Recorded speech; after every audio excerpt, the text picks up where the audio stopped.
Hola, buenas tardes a todos.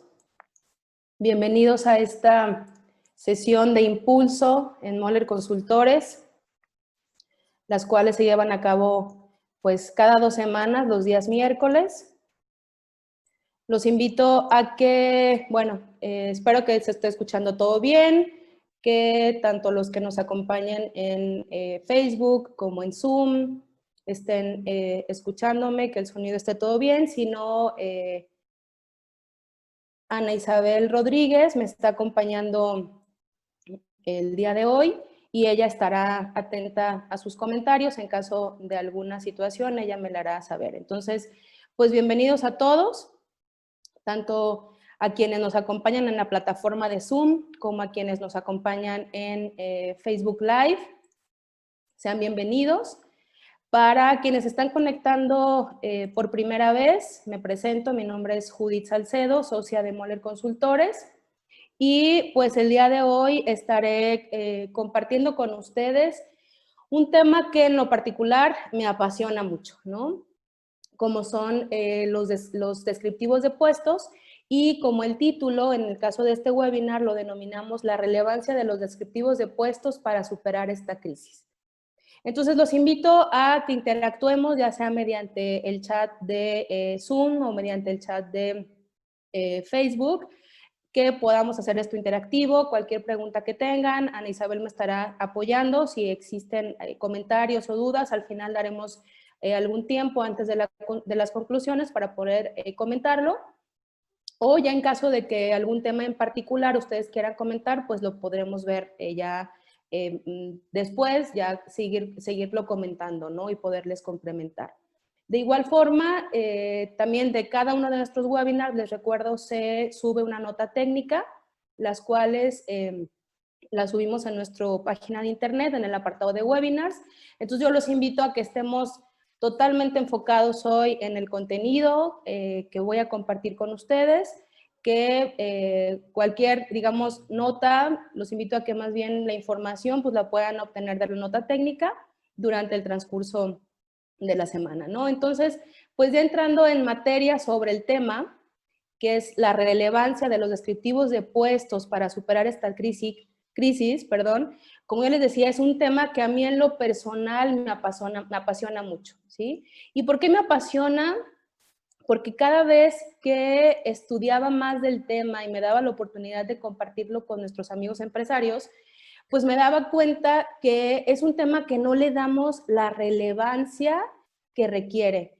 Y me convenzo cada vez más, ante esta situación de crisis en la que nos encontramos, que lo que más le conviene a las empresas es verdaderamente trabajar en sus descriptivos de puestos, pero realmente unos buenos descriptivos de puestos, ¿sí? Y me gustaría iniciar para empezar con el apoyo de los descriptivos de puestos en la empresa, con la definición de meritocracia en la empresa.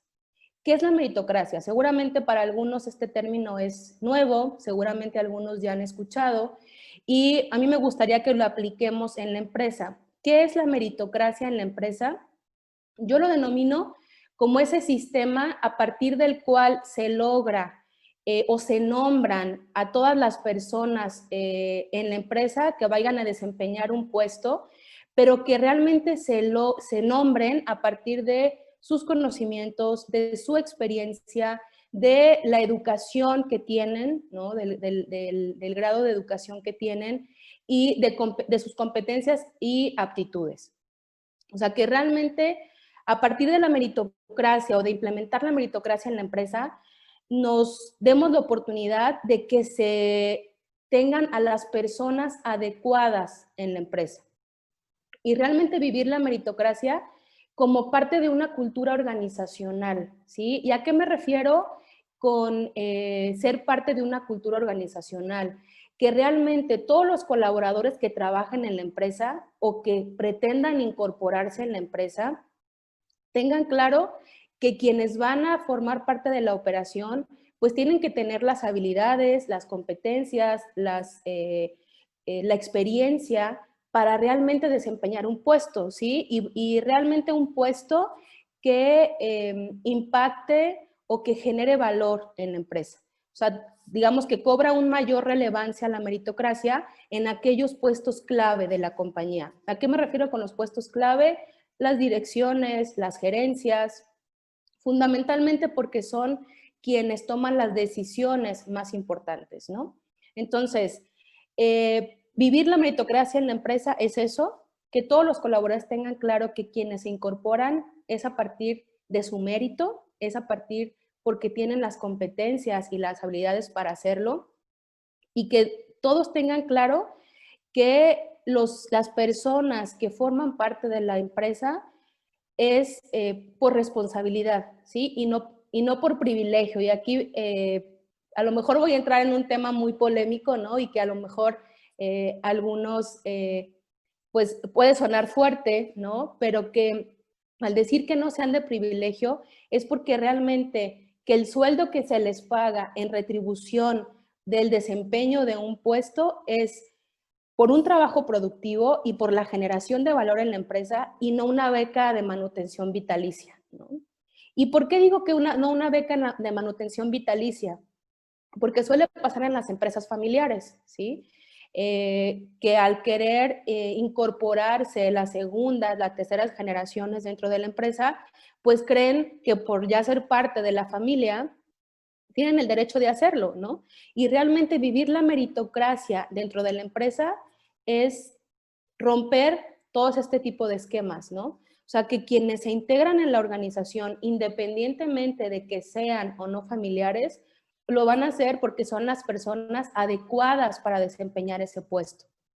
¿Y qué nos permite vivirlo en el caso de las empresas familiares, la meritocracia? Pues es contar con un proceso que nos ayude a que verdaderamente se integren en la operación las personas adecuadas, que número 2, la sucesión de los puestos clave y principalmente a la sucesión de la dirección general, pues sea un proceso claro, transparente, adecuado para la empresa, que no nos genere conflictos entre los miembros de la familia.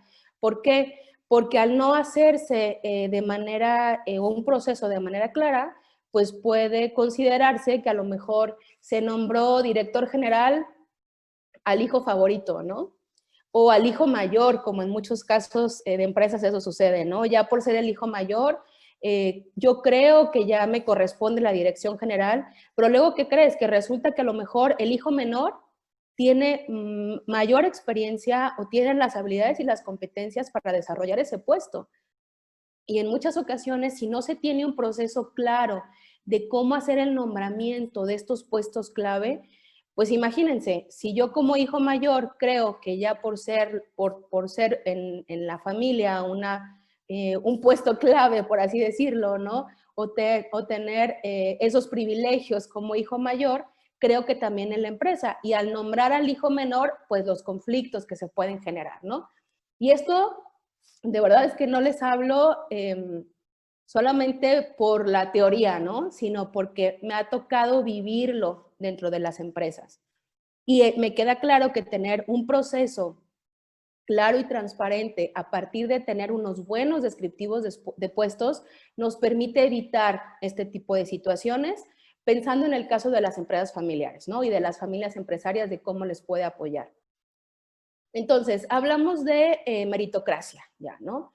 Ahora, podemos decir que una empresa que se considere madura organizacionalmente es aquella que, número 1, se caracteriza por vivir y por implementar la meritocracia dentro de la empresa, es decir, la promoción y el reconocimiento del esfuerzo, la generación de valor, la generación de resultados.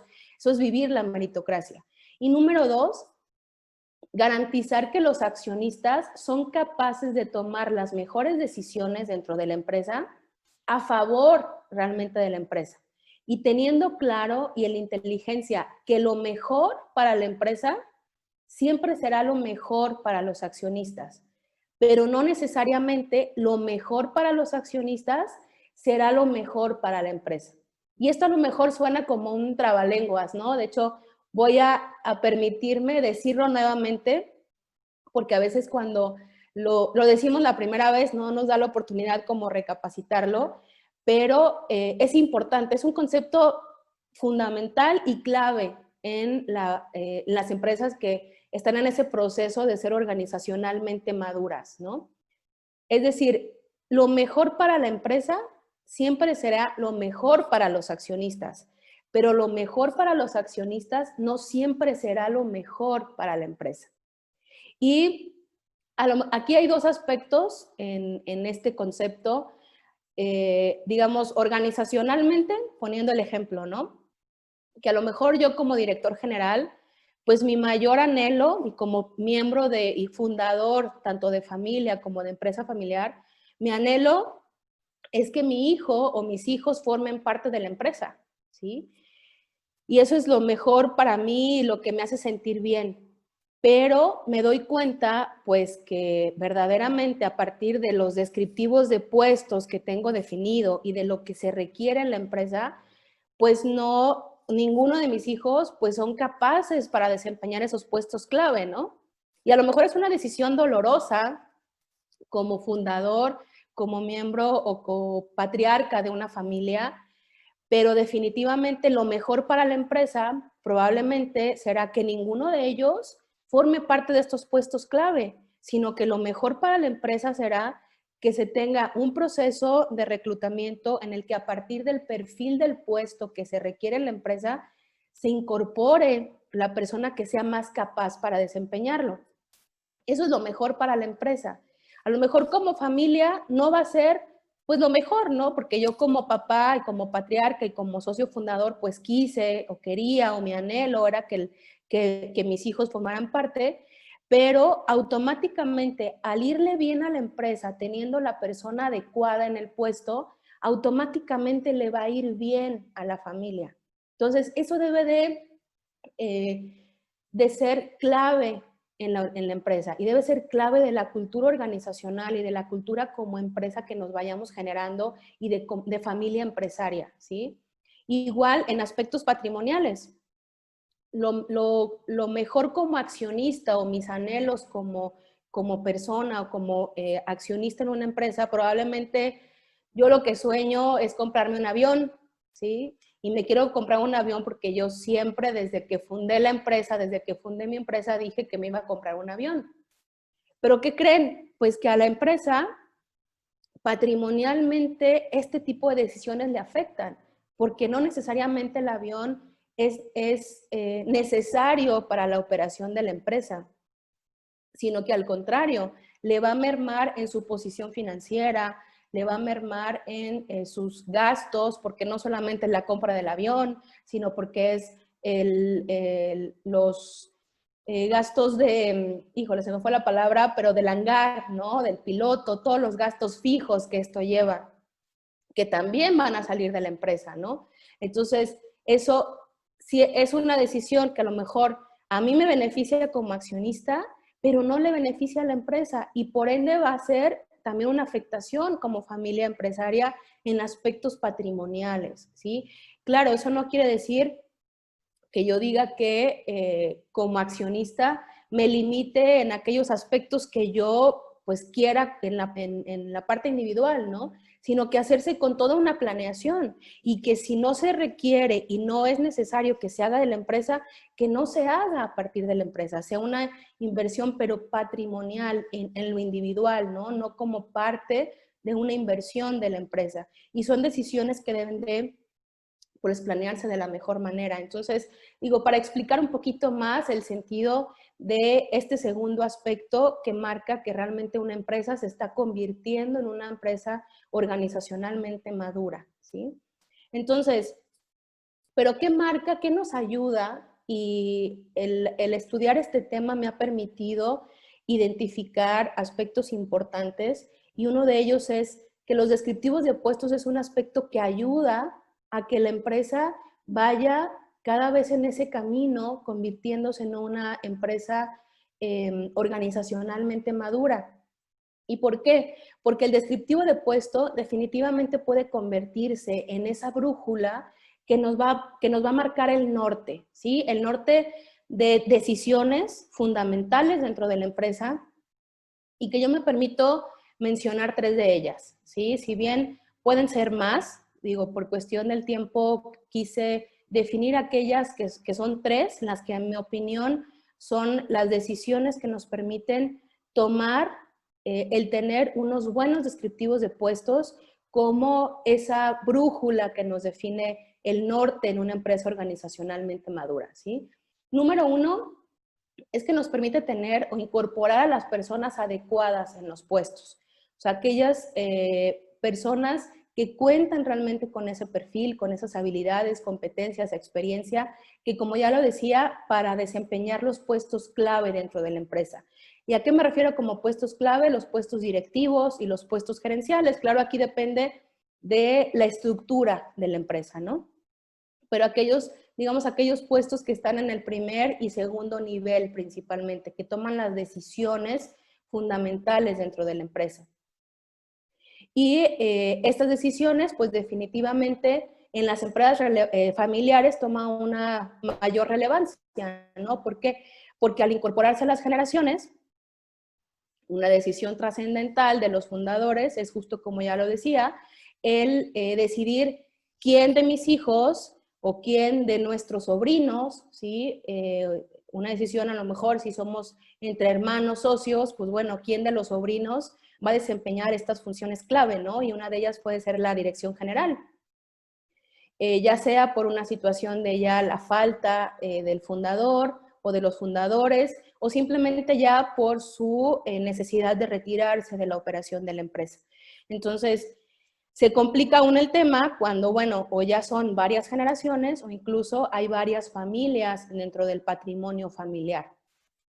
Y definitivamente contar con un eficiente descriptivo de puestos nos permite tener un adecuado procedimiento para tener a la persona más adecuada en el puesto o en los puestos clave. ¿Yo qué recomiendo? Que como parte de esta incorporación, ya sea por una sucesión familiar o simplemente una incorporación de una persona nueva en la organización, pues el reclutamiento, cuando se inicia el reclutamiento, se haga ya a partir de la definición de un descriptivo de puestos. ¿Por qué? Porque número 1, eso nos va a dar claridad de lo que estamos buscando, que muchas veces, y ahí me queda claro y soy empática con los responsables de las áreas de recursos humanos, porque a veces los gerentes o los directores solamente les dicen, oye, es que necesito un gerente de operaciones. Y entonces el director, el área de recursos humanos, pues tiene que hacer malabares para decir, bueno, pero a ver, un gerente de operaciones, sí, un gerente de operaciones que tenga experiencia en una empresa de manufactura, ¿no? Y lo dan el perfil de manera muy general. Y como decía hace algunas sesiones uno de nuestros clientes, ¿no? A manera de chiste, ellos decían, no, es que sabes que Judith, nos está cayendo el 20 la importancia del descriptivo de puestos desde iniciar el reclutamiento, ¿no? Porque a veces nosotros le decimos al área de recursos humanos, oye, es que queremos un almacenista. Ah, ok, ¿cómo quieres que sea ese almacenista? Pues que sea muy movido, ¿sí? Ok, ¿y qué significa movido? Que ande bailando en el almacén todo el día, que ande chiflando, ¿no? Que ande cantando. ¿Qué significa movido, no? Entonces, ahí es donde metemos un poquito en aprietos a las áreas de recursos humanos. Por eso es fundamental para lograr el éxito de un buen reclutamiento tener ya el descriptivo de puestos y un descriptivo de puestos, como lo menciono, realmente enfocado en lo que queremos de esa persona. Y que cuando se incorpore la persona en el puesto, desde su primer día conozca ese descriptivo. ¿Por qué? Porque nuevamente se va a convertir en esa brújula al momento de estar ejecutando las funciones. Y eso me da pie para entrar a la segunda decisión, ¿no? Fundamental para que una empresa vaya en este camino de convertirse en una empresa organizacionalmente madura, que es la evaluación del desempeño de los colaboradores. Al conocer el colaborador, su descriptivo desde el primer día, como les comento, va a ser la brújula que le define el norte al ejecutar sus funciones. Y número 2, le va a quedar claro, número 1, qué funciones tiene a su cargo. Y número 2, a partir de qué indicadores se le va a evaluar la implementación de estas funciones, ¿sí? ¿Por qué? Porque un buen descriptivo de puestos nos permite definir unos verdaderos indicadores de desempeño, que aquí los invito a ver si no me equivoco, fue el primer webinar en el que estuve yo platicando con ustedes referente a la rendición de cuentas y en el cual hablábamos de la importancia de definir unos buenos indicadores en un proceso de rendición de cuentas. Y es por eso que todas estas piezas, digamos que van conectadas, ¿no? Ya tener un buen descriptivo de puestos con unas buenas funciones definidas nos permite definir esos indicadores que verdaderamente nos permitan evaluar la generación de valor de ese puesto hacia los resultados de la empresa. Y lo vuelvo a repetir, indicadores que generen valor. ¿Por qué? Vuelvo a decirlo, como ya lo mencioné en ese webinar, dejemos de lado aquellos indicadores de la asistencia, de la puntualidad, del uniforme, de la limpieza. ¿Por qué? Porque si los indicadores van a ir ligados a un esquema de compensación, corremos el riesgo de que los colaboradores ganen los bonos, pero de que no haya dinero dentro de la empresa para pagar esos bonos. Entonces, realmente deben de ser indicadores que nos generen valor, que cada persona sepa la forma en la que está generando valor a partir de la ejecución de las funciones y que se le mida de manera adecuada en cuanto a esa generación de valor. Entonces, por eso, la relevancia del descriptivo de puestos, vuelvo a señalarla, en este momento de crisis, nos va a permitir, tanto en cuanto a la incorporación de la persona adecuada, la incorporación de las personas en los puestos clave, como en la evaluación del desempeño, a que verdaderamente nuestros colaboradores estén enfocados en desempeñar las funciones que les correspondan y que verdaderamente tengamos personas o tengamos colaboradores clave en esos puestos que se están convirtiendo en generadores de soluciones, en generadores de cambio, en generadores de resultados, ¿sí? Que es lo que en este momento requerimos para pues, enfrentar los retos que se nos están presentando ante esta crisis que ya es evidente pues, para la mayoría de las empresas, ¿sí?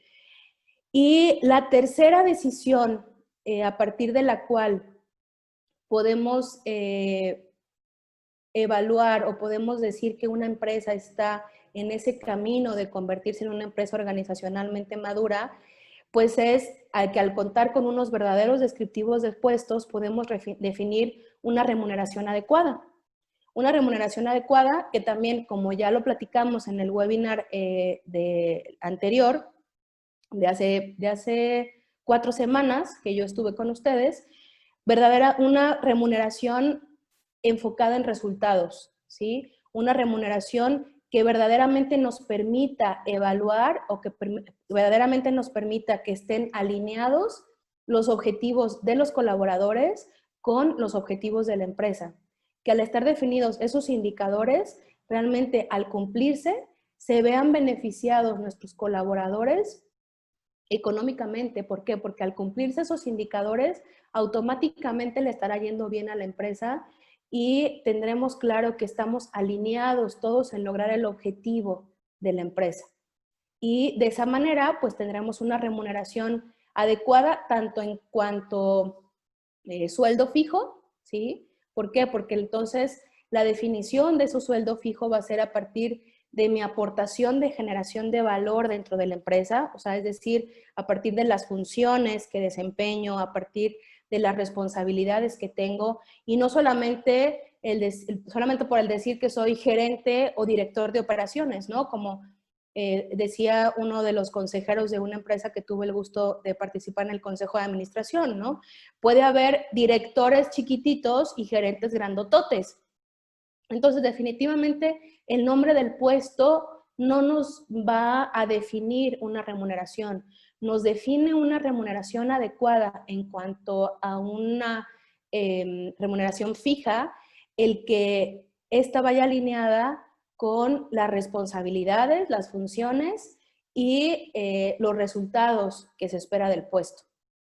Y es por eso que tener unos descriptivos de puestos también nos ayuda a definir esa remuneración adecuada, hablando de un ganar-ganar, ¿sí? En cuanto a esquema fijo y en cuanto a esquema variable. Pero ustedes me van a decir, ok, Judith, ya nos compartiste la importancia de unos descriptivos de puestos, ¿no? De unos buenos descriptivos de puestos, pero ¿qué aspectos son fundamentales al elaborar un descriptivo? Y aquí quiero compartirles que yo he tenido la oportunidad tanto de estudiar el tema, de desarrollar una metodología propia al respecto a partir del estudio y de compartir de igual forma con varias empresas e ir pues complementándola, ¿no? Y lo que me ha quedado muy claro es que lo que nos enseñan en la escuela respecto a los descriptivos de puestos se queda corto con realmente el alcance que estos tienen dentro de la empresa. Y lo que realmente se puede lograr al definir un descriptivo de puestos, más allá de tomarlo de machetito, ¿no? ¿Por qué? Porque a veces cuando hablo con algunos empresarios sobre el tema de descriptivos, pues no le dan la importancia porque creen que si entran a internet y bajan un machote de un descriptivo de un gerente de operaciones, pues ya, eso me puede servir, ¿sí? Pero les puedo asegurar que esto es solamente tener letra muerta en la organización, porque número uno, el colaborador ni está convencido con lo que dice el documento, y número dos, lo mismo que aplica para una empresa no aplica, o lo que aplica para otra empresa no aplica para la mía. Entonces debemos realmente estar alineados con eso, sentir que lo que dice en ese documento realmente aplica para mi organización y sentirme identificado con él. Por eso, cuando yo trabajo este tema de descriptivos de puestos, es fundamental involucrar al equipo, porque no es lo mismo que yo llegue y les dé un manual y decir, ah, mira, estos son tus descriptivos de ya empresas que yo hubiera atendido antes, a que el colaborador se integre en el proceso, que esté convencido de eso. Ya es diferente que yo le pueda hacer recomendaciones a lo que él está definiendo, pero al final ellos son los que conocen su proceso, ellos son los que conocen sus funciones, y lo que yo les pueda complementar y generar valor dentro de ese descriptivo, pues es a partir de la experiencia que yo he tenido en otras empresas y del alcance que le podemos dar, ¿no? Pero como aspectos clave o aspectos fundamentales de un descriptivo, si bien cada formato es diferente y cada empresa le puede agregar aquellos que de igual forma son parte de su cultura organizacional, para mí son 4 los fundamentales, o sea, 4 los que no deben de faltar dentro de la empresa, perdón, dentro del descriptivo. Número 1, que se tenga un objetivo claro, que este objetivo sea específico y que sea medible. Yo los invito a que nos olvidemos de aquellos objetivos, como me he encontrado en varias empresas y que incluso nos los encontramos en internet y que decimos, ¿no? El objetivo del puesto es administrar, supervisar y controlar las funciones que correspondan al puesto, bla, bla, bla. Supervisar, controlar y ejecutar, bla, bla, bla. Objetivos de esas características no nos llevan, les puedo decir, no nos llevan a nada, ¿sí? ¿Por qué? Porque yo, como les comento a mis clientes, al final es letra muerta, porque no nos dejan claro qué debe de lograr la persona en ese puesto. O sea, al final, administrar, supervisar y controlar, para mí son funciones, son parte de las funciones, pero ¿qué se debe de lograr como objetivo? Y enfocar el objetivo desde las primeras líneas en aquello que debe de ser el enfoque principal del objetivo, ¿sí? Entonces, olvidémonos de echar rollo dentro del objetivo del puesto, sino que ser claro, específico y medible. Y número 2, definir funciones a partir de las cuales realmente se logre ese objetivo. Y créanme, porque en los procesos que he tenido la oportunidad de participar en cuanto a la definición de sus ejecutivos de puestos, luego me dicen, es que Judith, es lo más complicado definir el objetivo. Es correcto, no lo puedo decir que es lo más complicado, pero sí es un proceso que hay que pensarlo detenidamente, ¿no? ¿Por qué? Porque a partir de que yo ya tengo las funciones, digo, ok, todas estas son las funciones del puesto, a partir de ejecutar estas funciones, ¿qué se logra? ¿Qué voy a lograr yo en el puesto a partir de que ejecuto esto? Pero lograrlo como resultado. Ok, ¿cuál va a ser el resultado de mi puesto a partir de ejecutar estas funciones? Y aquí hago hincapié también en la definición de las funciones. Mi recomendación, y a partir de la metodología que hemos definido, no solamente es hacer una lista de funciones, ¿sí? Sino que realmente esas funciones que van a generar valor en el resultado. ¿Y cómo puedo definir esas funciones? ¿O cómo puedo asegurarme que esas funciones están generando valor? Yo aquí mi recomendación es decir, primero, ¿qué hace la persona en ese puesto? O yo, ¿qué hago? ¿Cómo lo hago? ¿Y para qué lo hago? ¿Sí? Vuelvo a decirlo, ¿qué hace? ¿Cómo lo hace? ¿Y para qué lo hace? Y este para qué lo hace tiene un valor de suma importancia porque es la manera en la que cada colaborador le encuentra sentido a su función. Y creo que ya se los había compartido en un webinar anterior, pero que para mí fue un ejercicio muy interesante que hice con una empresa y una colaboradora de una de esas empresas, en la que ella, al definir sus funciones, ella casi se estaba definiendo como una capturista, ¿sí? Una capturista porque a ella le pasaban algunas información de la operación, ella se encargaba de capturarla y de pasar la información, ¿no? O de comparar una información que le pasaban por escrito con realmente algunos estados de cuenta, ¿no? Entonces, cuando nos sentamos realmente a analizar esas funciones con un mayor alcance e identificando ese qué hace, cómo lo hace y para qué lo hace, nos dimos cuenta que no era una función de capturista, sino que era una función fundamental en la toma de decisiones. ¿Por qué? Porque no solamente era generar reportes, sino que hacer conciliaciones para tomar decisiones importantes dentro de la empresa. Y que incluso a partir de esas conciliaciones que ella hacía y de esas recomendaciones que hacía y esa identificación de diferencias, se pudieron evitar se pudieron identificar varios robos que se estaban cometiendo dentro de la empresa e incluso se pudieron implementar controles dentro de la empresa para evitar que se siguieran cometiendo.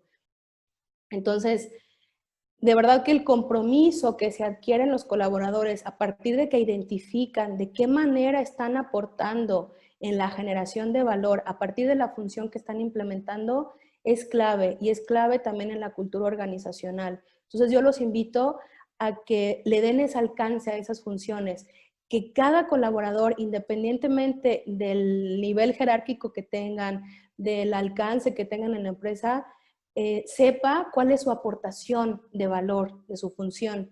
¿Para qué? Para que se genere ese compromiso y para que entonces a partir de ahí, de esa generación de valor, del para qué lo hace, es claro en la definición de indicadores, que es otro aspecto fundamental de un descriptivo de puestos. Que al tener claro para qué lo hago, entonces a partir de ahí es que puedo identificar aquellos indicadores que generan valor en el puesto y que vale la pena evaluar el desempeño de los colaboradores a partir de eso. E indicadores que, como ya les mencioné, dejémonos de lado, ya borremos de nuestra mente los indicadores de puntualidad, asistencia, uniforme, ¿no? Que me topó también con uniforme, limpieza. Esos, de verdad, existen posiciones en las que no generan valor. Existen posiciones en las que al contrario nos van a meter en complicaciones más allá de darle valor al puesto. Entonces, nuevamente, un tercer aspecto fundamental de un descriptivo es unos buenos indicadores definidos a partir de la generación de valor de cada una de las funciones. Y número 4, no quiere decir que el orden sea de menos importancia, simplemente así los estoy enumerando. El número 4 es el perfil del puesto. ¿sí? Un perfil del puesto en el que verdaderamente quede claro cuáles son las habilidades que se requieren en el puesto, cuáles son la experiencia que se requiere para desempeñarlo, cuáles son las competencias que se requieren, pero que verdaderamente nos ayude en esa sucesión del puesto. O sea, que realmente en la experiencia sea tan amplia como se requiera en el puesto para que nos permita que ese proceso sea ordenado y transparente para definir a una nueva persona en ese puesto. Es súper importante mencionar que un descriptivo de puestos no se adapta a una persona. Un descriptivo de puestos se adapta a lo que verdaderamente requiere la empresa, ¿sí? Porque también, de verdad que me he topado con esos casos en el que casi el descriptivo pues está hecho para que lo desempeñe el hijo del fundador, ¿no? O el sobrino, o la sobrina, o el yerno. Entonces, pero esa experiencia y ese conocimiento pues no genera valor dentro de la empresa. Entonces, es evaluar realmente en el perfil del puesto qué requiere la empresa en esa posición para que verdaderamente genere valor en los resultados y genere valor en el crecimiento de la empresa. ¿Por qué? Porque si no, entonces le vamos a hacer un daño a la empresa. Y vuelvo a decirlo, lo mejor para la empresa siempre será lo mejor para los accionistas, pero no siempre lo mejor para los accionistas será lo mejor para la empresa. Entonces, el contar con un buen descriptivo de puestos y un buen perfil de descriptivo en el descriptivo de puestos nos va a permitir que independientemente de quien se incorpore en la empresa, cuente con esas habilidades y competencias. Y que si yo, como miembro de la familia empresaria, no tengo las habilidades y competencias para hacerlo, y a partir del proceso definido para incorporar a la persona adecuada en el puesto, no me nombran a mí, pues tenga claro qué es lo mejor, ¿no? Y además que si mi papá quiere que yo me incorpore en la empresa solamente porque es su sueño, porque es su anhelo, pero realmente mi sueño, mi anhelo es irme como bailarina de ballet, no sé, a París o a Suiza, ¿no? A lo mejor ballet, pues es mi sueño realmente, ¿no? Y lo que mejor nos conviene como familia empresaria es que el puesto lo desempeñe el que sea adecuado para eso. Y eso no me va a mí a excluir de un patrimonio familiar, porque una cosa una cosa es el desempeñar un puesto dentro de la empresa y otra cosa es mi derecho como accionista. Y como miembro de una familia empresaria, el derecho como accionista lo tengo, independientemente de que yo trabaje o no trabaje dentro de la empresa. Y a lo mejor lo que más me conviene a partir de perseguir mi sueño como bailarina de ballet es mejor dar un paso atrás y decir, ¿saben qué? Yo no soy, y al contrario le hago un daño a la empresa, y es mejor que lo desempeñe una persona con las habilidades y competencias, y así ganamos todos, ¿no? Y yo estoy recibiendo, a partir de ser accionista en la empresa, pues estoy recibiendo mis dividendos que me corresponden como accionista, y es en mejor sentido. ¿Por qué? Porque se cuenta con una persona adecuada que cada vez está haciendo que la empresa sea mejor y que la empresa crezca, y que, como yo siempre pongo el ejemplo, ¿no? Que el pastel crezca en la medida que van creciendo las familias o la familia empresaria que forma parte de esa empresa. Entonces, es como un pastel. Si un pastel antes alcanzaba solamente para una persona que era el fundador y que tenía 3 hijos, pues luego resulta que esos 3 hijos se incorporan en la empresa o ya son accionistas.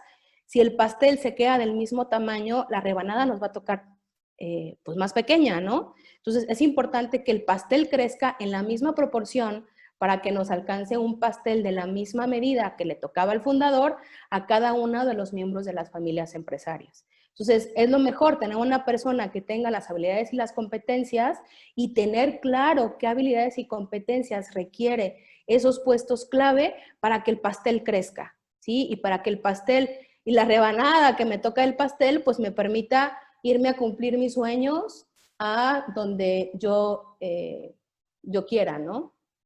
Entonces, bueno, hasta aquí para mí estos son los aspectos fundamentales. Esto puedo compartirles que son para mí las decisiones importantes que se toman a partir de tener unos buenos descriptivos de puestos. Y los invito a que puedan incluso ustedes compartirme sus comentarios o dudas que tengan, que consideren importante a partir de lo que ya hemos platicado o algún aspecto que les gustaría que pueda yo complementar un poco más, ¿no?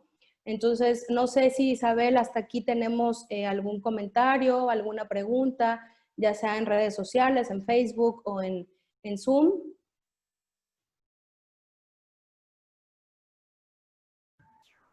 Por el momento no tenemos ninguna pregunta, Judith. Ok, muchas gracias.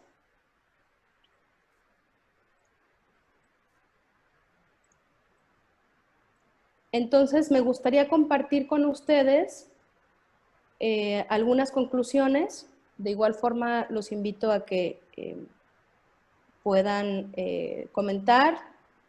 De igual manera, en lo que yo puedo compartir las conclusiones respecto de este tema y podemos más adelante comentarlas, ¿no?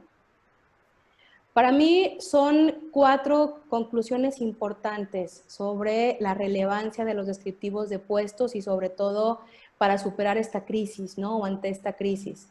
Número 1 es que implementar en la empresa unos adecuados descriptivos de puestos se va a convertir en esos cimientos de una estructura organizacional fuerte, de una estructura organizacional que realmente se requiere en la empresa para lograr los resultados y enfrentar los retos que se están presentando.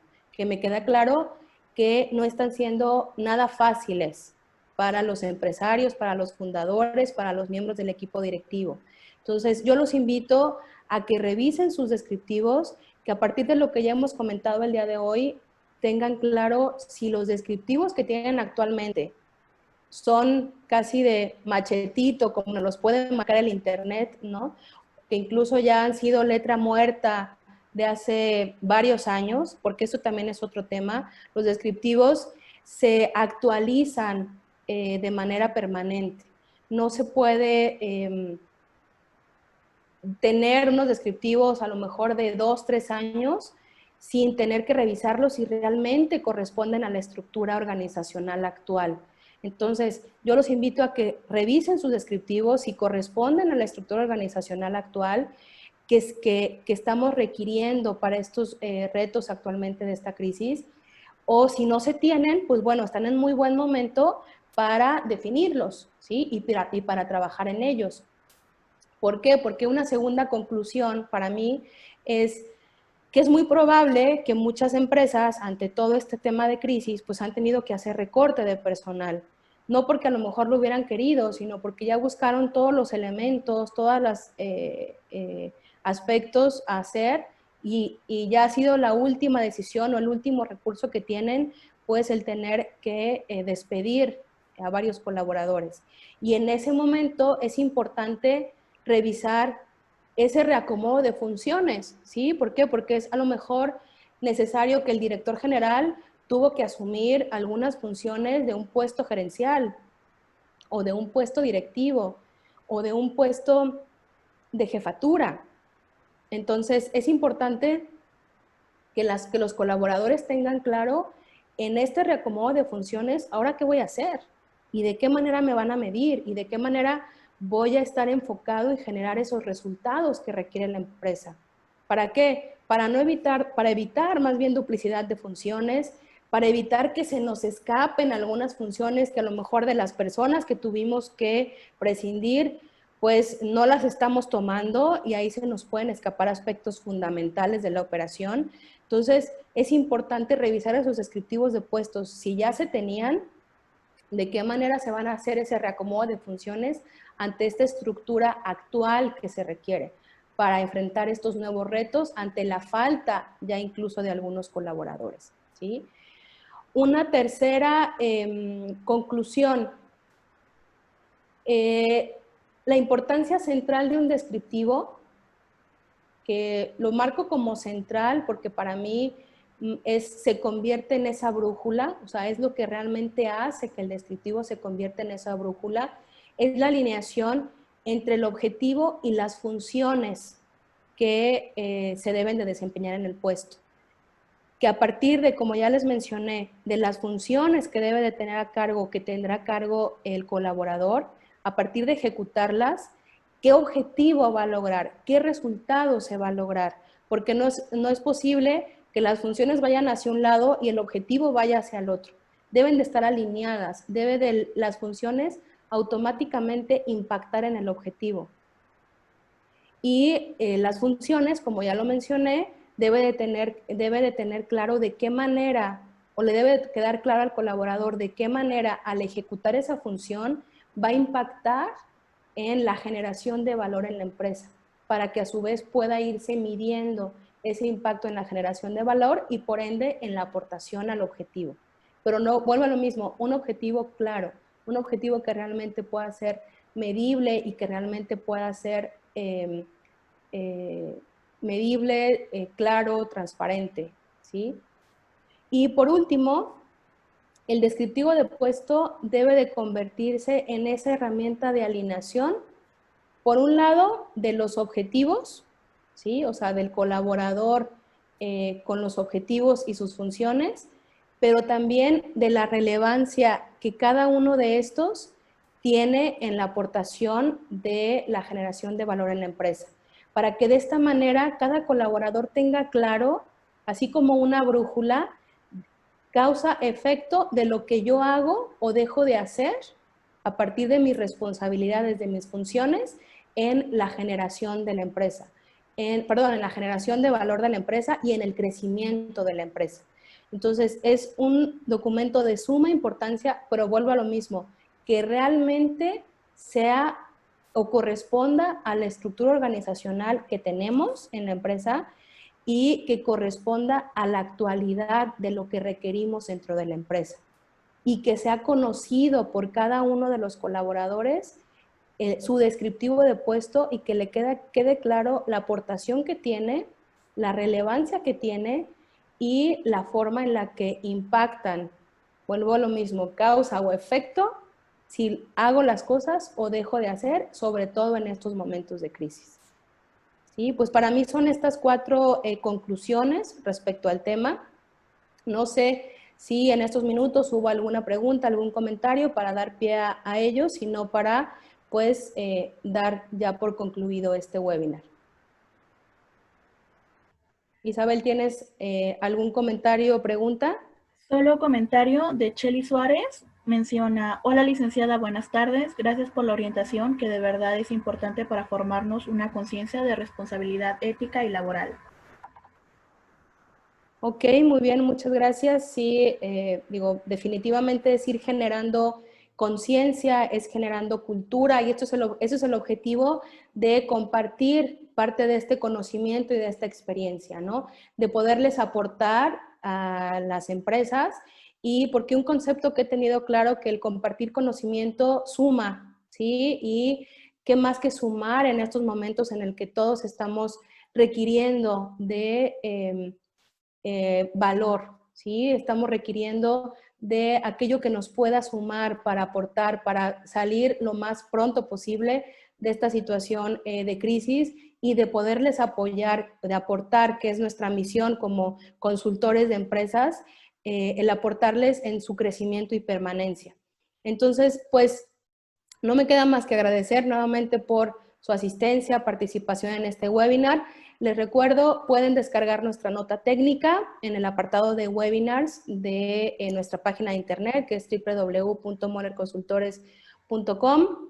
Ahí encontrarán tanto el webinar completo como la nota técnica referente al tema. Vamos subiendo cada semana.